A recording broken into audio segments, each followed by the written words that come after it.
Surat airport પરથી ઝડપાયેલા 6 કરોડના હાઇડ્રોવીટ ગાંજાનો જથ્થો મંગાવનાર મુખ્ય આંતરરાષ્ટ્રીય ડ્રગ્સ ડીલરને તમિલનાડુના ચેન્નઈથી ક્રાઇમ બ્રાન્ચે ઝડપી પાડ્યો છે. ગુજરાત સરકારની ડ્રગ્સ મુક્ત ગુજરાત અને ઝીરો ટોલરન્સ પોલિસી અંતર્ગત no drugs in Surat city અભિયાન હેઠળ ગેરકાયદે માદક પદાર્થોની હેરાફેરી કરતા ડ્રગ્સ માફિયાઓ અને તેમની ગેંગને ઝડપી પાડવા સુરત પોલીસ મેદાને હતી.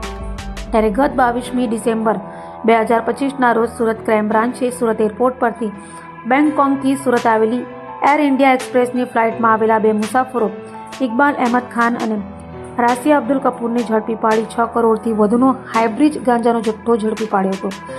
જેઓ પાસે ગાંજો મંગાવનાર થાગા ગની ઉર્ફે શાહજહાં સિંહની સિકંદરને તમિલનાડુના ચેન્નઈથી ઝડપી પાડી સુરત લાવી ધરપકડ કરી હતી.